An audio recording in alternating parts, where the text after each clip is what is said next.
court controlled by Yemen's Houthi rebels has sentenced 17 people to death on charges of spying.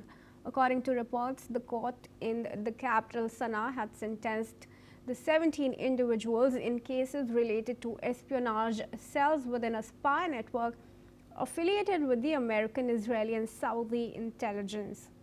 Charges against the defendants included colluding with foreign governments deemed hostile to Yemen during 2024-25 period and passing sensitive information to intelligence officers from those countries as well as Israel's Mossad.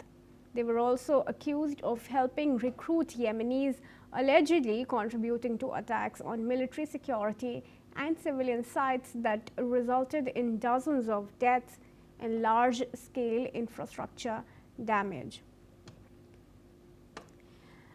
Let's welcome Yossi Kapawasser, who's joining us live from Tel Aviv. He's a security expert. I extend a very warm welcome to you, sir, for joining us. Now, how do you see, first of all, the developments shaping up with the 17 individuals that have been now sentenced to death over these?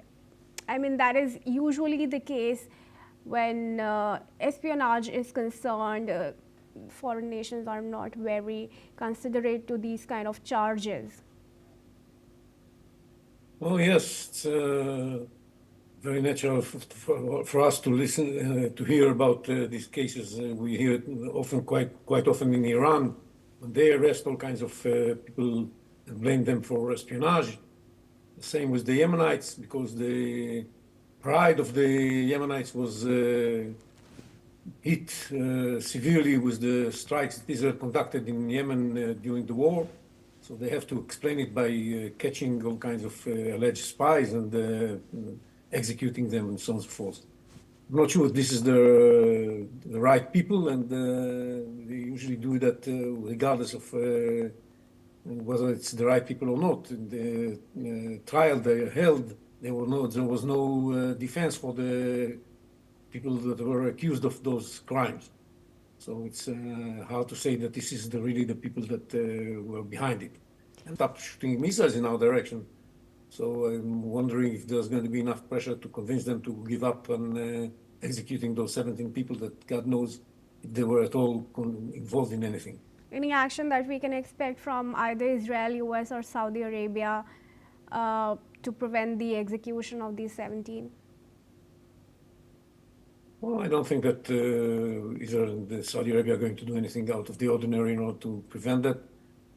There are very few countries that can have any leverage over the Houthis, and these countries that have the leverage are not in touch with Israel or with Saudi Arabia.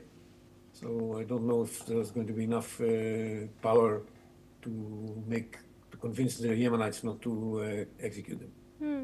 But if mediation fails to save these 17, there's going to be a clear escalation in the confrontations with Yemen. What kind of scenario do we see now shaping up finally if these people are not saved? Well, I can think of more pressure being put on Yemen and economic pressure and so on and so forth.